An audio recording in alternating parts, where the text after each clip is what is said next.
Now the animations are a little bit weird, but again, it's indie developed. Lighting's cool though. That's a really pretty picture right there. Now I'm gonna go do something that really was kind of confusing my first time through. So it's like you find these little altars all over the place. It's like, do you wish to enter your dreams? And I'm like, yes, out of confusion as to what it is. And then you get some. You'll see.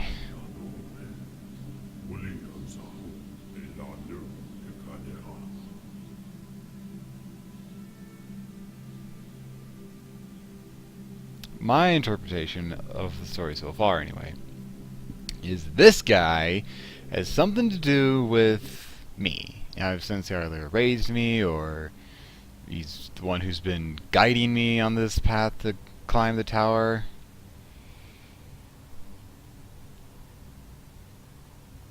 This okay. So it's like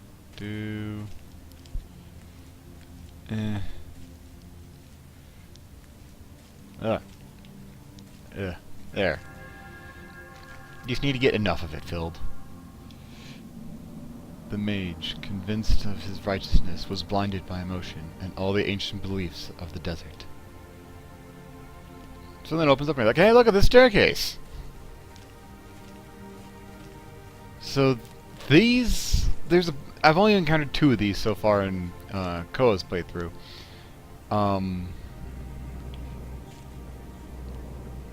And I don't know what to make of them so far, because they're both really weird. The thing with me is I don't do all surreal things, so when something surreal like this comes up, I just don't know what to... Ugh! I don't know how to handle it. No. Stay! Well, that one just disappeared.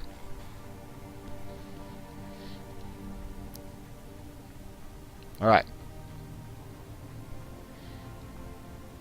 So you're just trotting along this desert. There's a weird kind of blur effect around the entire thing to insinuate and dream something or other artistic crap.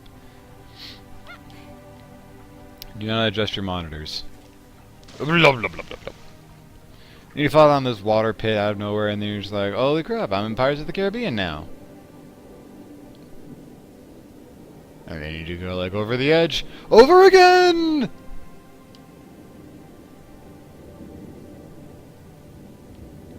Now, I don't know if there's any benefit to exploring this a little bit more, but originally Koa came to here and went this way and got to a point where he couldn't continue, and then came back and went this way, so I don't know if there's any point to exploring, or if it's just a puzzle that you just have to kind of figure out the right path to.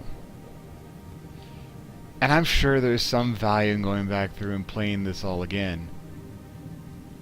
But I probably need to play it all the way to the end first, so that, you know, I actually know what the benefit is, or like what all of this is supposed to represent in the end. And don't worry about the crabs; they can't hurt you. Crabs can't hurt you. Oh, I almost just cleared that entire platform right there. That would have been bad, because I would not have made it. Alright. Oh, please, thank you. Now,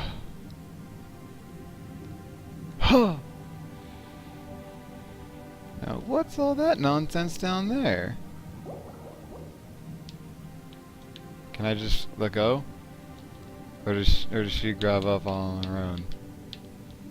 Okay, so I was like legitimately trying to let go of the edge, so I think that if you just like legitimately like walk off an edge, she won't drop dead. And then there's this weirdness, like there's all these statues of kids, or people just in what I assume anguish. It's really weird.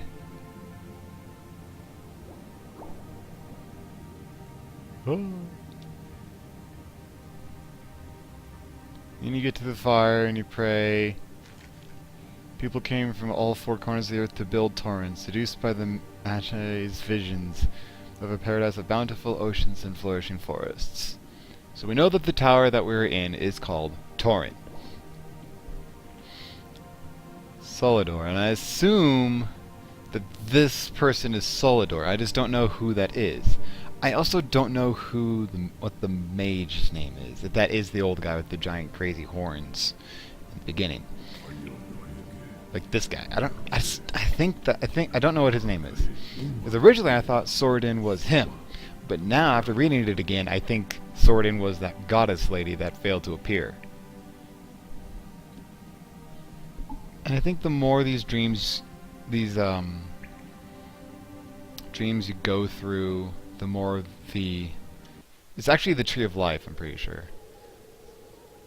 It's not the alchemist tree, it's just that it was used in alchemy. The more of those dreams you go through, the more that lights up. So I imagine the point of the game is to get the entire thing filled up.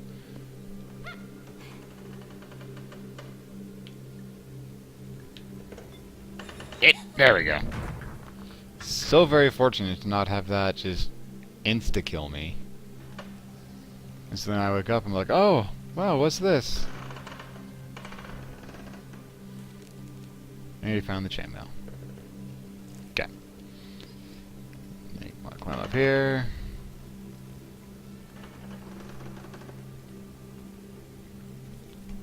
And then take this expensive telescope. And then you want to run!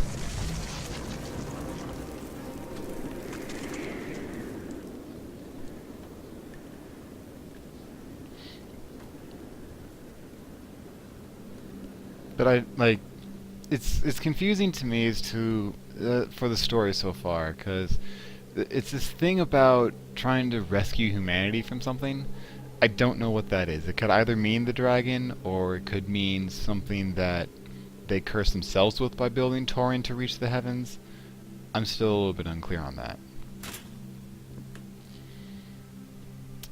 So now he has some more words. The sword awaits him atop the tower. His heart must be his shield, against evil.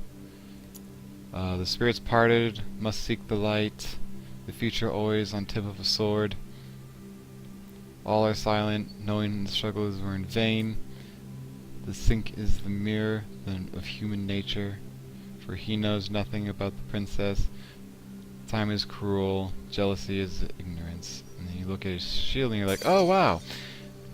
And then we have this dragon fellow that shows up. And he's like, oogly booga booga, I don't like being photographed. And then breaks your camera, or your telescope. Now the dragon seems to have this nifty little power of turning things to stone, Medusa style.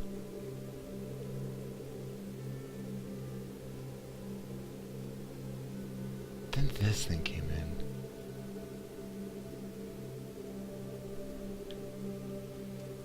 Now it wants me to watch the piece of paper. No, no. Pick it up! Pick it up! Pick it up! Can I please pick it up? There we go.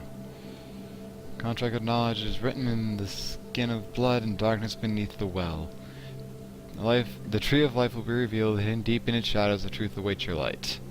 You must defy time, Moonchild, sacrifice your childhood, and you can set us free. See, that's the thing. Something about humanity needing to be set free through this girl, who I assume is the Moonchild. Get up there. And then we see the sundial thing again, like we did when we saw the baby.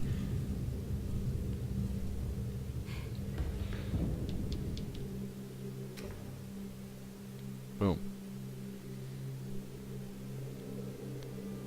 The well.